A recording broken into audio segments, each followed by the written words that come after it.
Hello, Ken Spriggs here with an box opening and a review of two kits from a company called X Plus. I haven't gotten any kits from them before, but they've released several of them now, and they're releasing some more in the future too. So they're pretty cool looking kits, and I've seen some other builds of them on YouTube, which kind of encouraged me to want to get the models as well. So let's go ahead and take a look. All right, so here are the two kits that I just got in from X Plus. I haven't bought any of their kits yet, so I'm interested in seeing what kind of quality of kits they have. I've heard some good things about them. A few disadvantages occasionally on a few of them, but I haven't really seen any of them myself. The Vampirella is the second version of the second pose, with her putting her arm out and having the bat on it. I like this one a lot better than the original one. And then this is a new version of the creature from Black Lagoon from the film Revenge of the Creature. And it's supposed to have some cool little accessories like the chains on him and some fish and things like that. So, all right. So let me go ahead and I want to take a look at the creature and open that up and see what that looks like. I'll open the Vampirella one for a separate video. All right, so the box art is kind of cool, but it's only the same artwork all around. It doesn't have any additional pictures of the model or anything on the back. So, but it's nicely done. Looks pretty cool.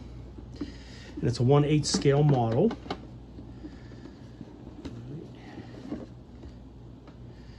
All right. So there is the chains, and it's in plastic, which is cool. I like that. I'm not really crazy about them using metal sometimes, because it's harder to paint and to get the paint to stick. All right, you have the base that he stands on, the nameplate on the front, obviously. Okay. All right, so let me take these out of the plastic, and we'll take a look at the various parts. All right, so I took all the sprues out. They're all in a green color, as you can see. Very nice detailing on the creature. The little scaly looking detail on his body. This is his back, obviously. Looks like they come in several pieces for his arms and his back, and even his head come in several pieces. You can see on this one here, we have his face, which looks really cool. You've got, I believe this is the back of his head. You have his mouth separately, and some other little pieces. I think his tongue too. I believe that's his tongue. Very tiny little piece too. Okay.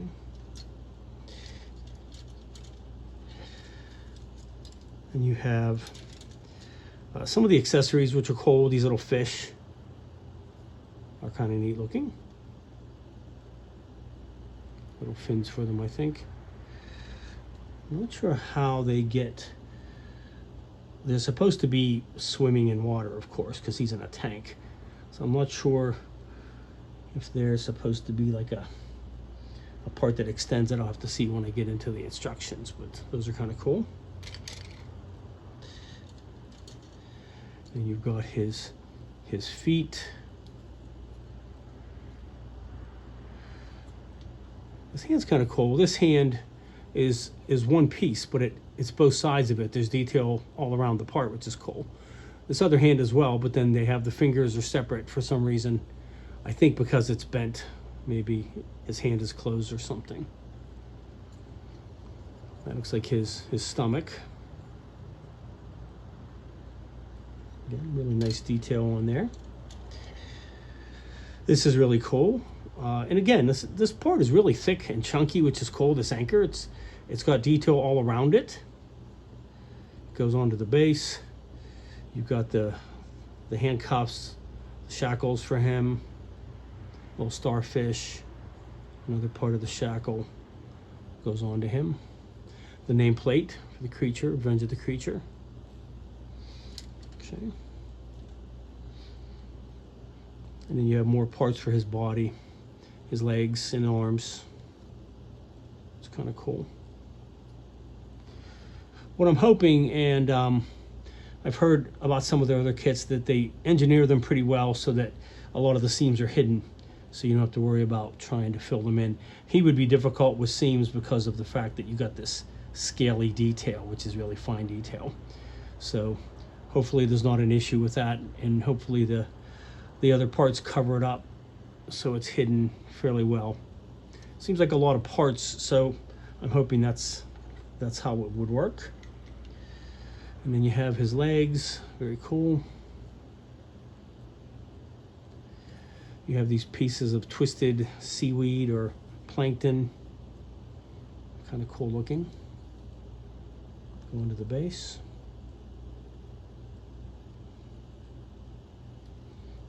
All right, and then as I showed, here's the base that he sits on. It's got some rocks on it, of course. It's pretty cool.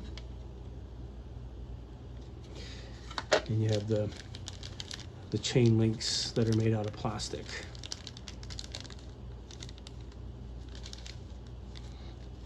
To go around him, so.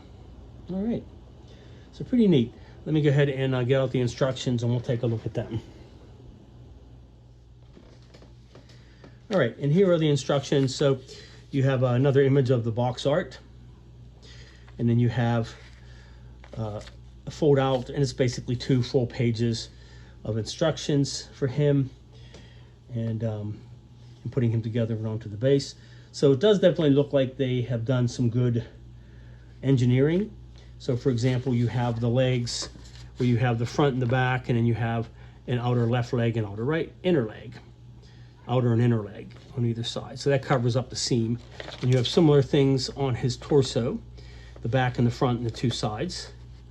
You have his abdomen, the different parts of his arms, that kind of thing. So hopefully it's engineered nicely to avoid too much seam work, because you have that delicate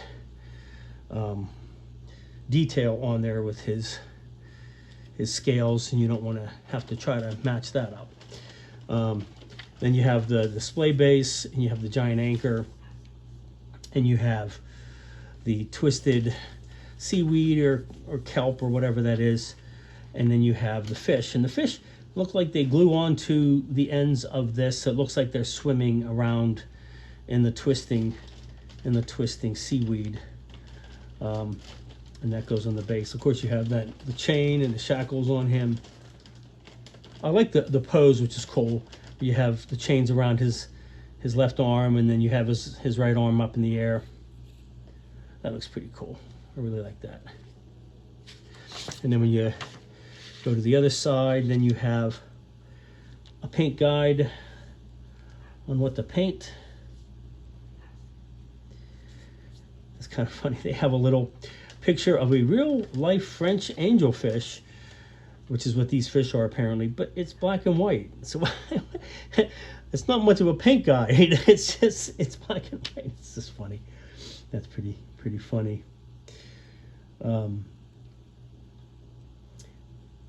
But they do give you some different painting options.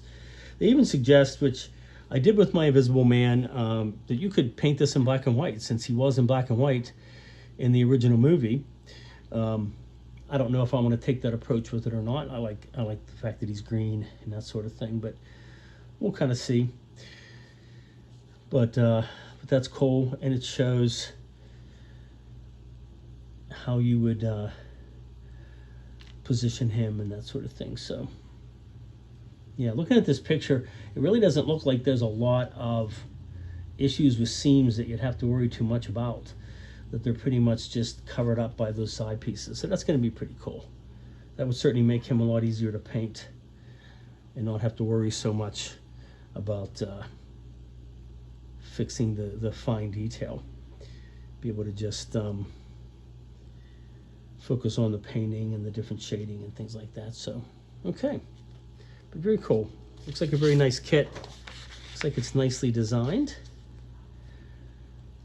And I haven't built the creature from the Black Lagoon yet. I have another version of him, the re-released one recently, but I have never built him. I'm not sure why, but I guess because he hasn't been produced all that much, at least not when I was younger, when I was a kid. There was one, but I don't think I was ever able to get my hands on one or anything. So, but definitely, really cool kit. Definitely be interested in getting this built up. All right, so I'm going to go ahead and look at the Vampirella kit as well, because this video is not that long and it doesn't take long to go over it. So similar thing, you just have the artwork around the box. You have nothing on the bottom. And this is this particular version is by Jose Gonzalez, the artwork anyway that they designed it. I'll show you once I get it opened up and we look at the instructions in it. But let's go ahead and open this up and take a look at Vampirella. Problem. This version is actually called the Jose Gonzalez edition, based on his drawing of her, his image of her. I like this one a lot better than the original one they did. There are different versions of her, obviously, that were done in drawings and paintings and that kind of thing. So I really like this one. So let's go ahead and take a look at this. Now, it also has a base, which is kind of cool. It has a skeleton and a skull built into it. And there are some other skulls that go onto it as well, and some stone and a nameplate. And here are the skulls. Kind of cool. Different sizes.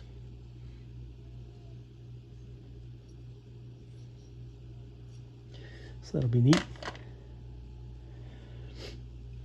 And then you have the front of her torso. So this one is really cool, and I like this. This is her head. It looks kind of like a mannequin. This big groove in it. A lot of this is covered up by her hair and the way her head is positioned.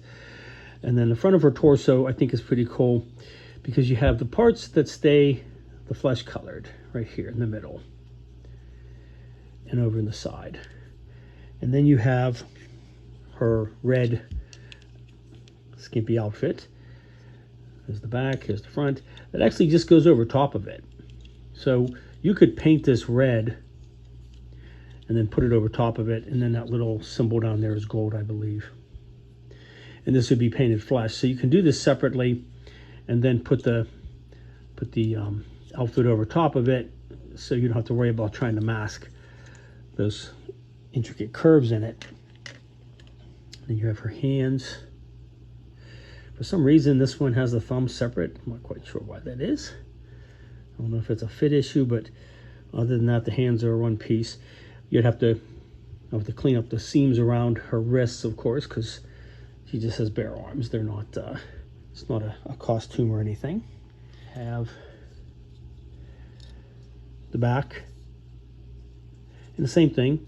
So this is all skin tone. And then you have the bottom part goes around that. So there'll be a nice clean line between it. You have her arms and legs. Or I'm sorry, her arms, not her legs. Two parts of her arms.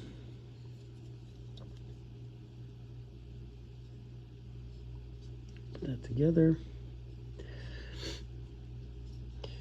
All right. And then you have the bat, which goes on the end of her hand, which is kind of cool looking.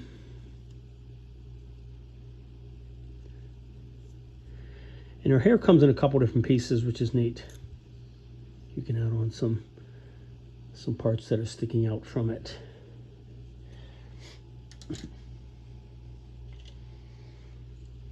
All right, and here are her legs. So definitely some seam work to do on the legs. This is the back of her head, I believe.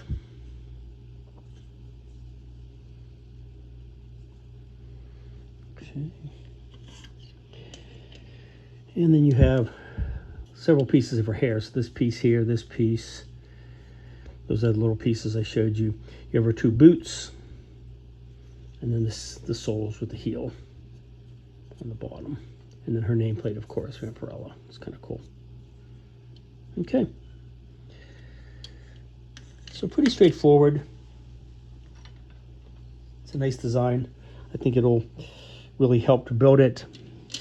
If you want to see a recent build, check out Lou Del Masso from Aztec Dummy. He did a build of that recently, did a really good job on it. Kind of get an idea of how that goes together. And he did definitely go over some ideas on how you would put it together in a certain order, because you do have to do some seam fills on it. But that would be a good resource when building this. So, all right, but definitely a pretty cool kit as well. All right, and then here are the instructions. Very similar to the creature.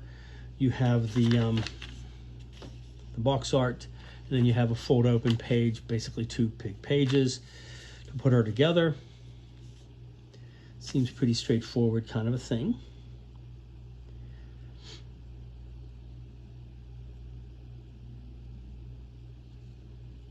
Then you have all the little skulls that go down onto the base. And they actually have the numbers printed on the base where they go, so you can line them up with the numbers to make them fit the proper way.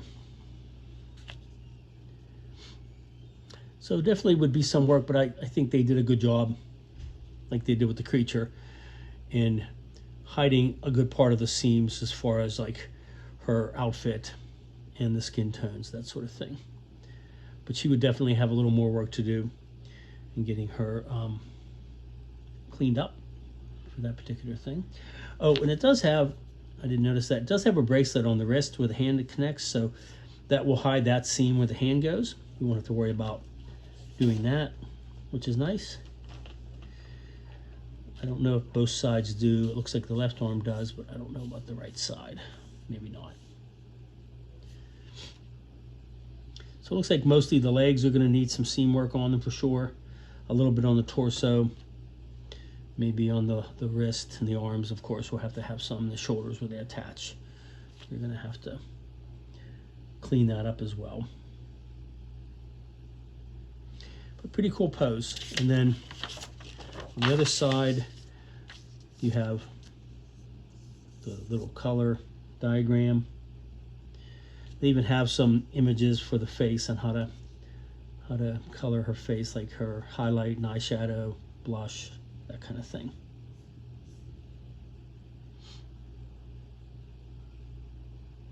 So pretty cool. Definitely a cool kit. All right, so really happy with both of these. I think these are going to make some nice build-ups for sure. All right, so those are 2 pretty cool kits. I'm thinking of building one of them maybe for Halloween, kind of a build. We'll see. Probably the creature, Revenge of the Creature, to do more of a monster thing. Either of them would be a nice Halloween build, but I really like the creature one. So if I do that here, obviously it would be within the next few weeks. It shouldn't be a really complicated build. There's no lights or anything like that involved in it. So mostly just putting it together and painting it, working on maybe some kind of diorama idea around it, which would be imitating the tank that he's in, that sort of thing. So, which will give me a reason to watch the movie and get some ideas from it. So, all right. Well, I will see you next time. Thank you to all my new subscribers, and I will see you in the next video. Thanks a lot.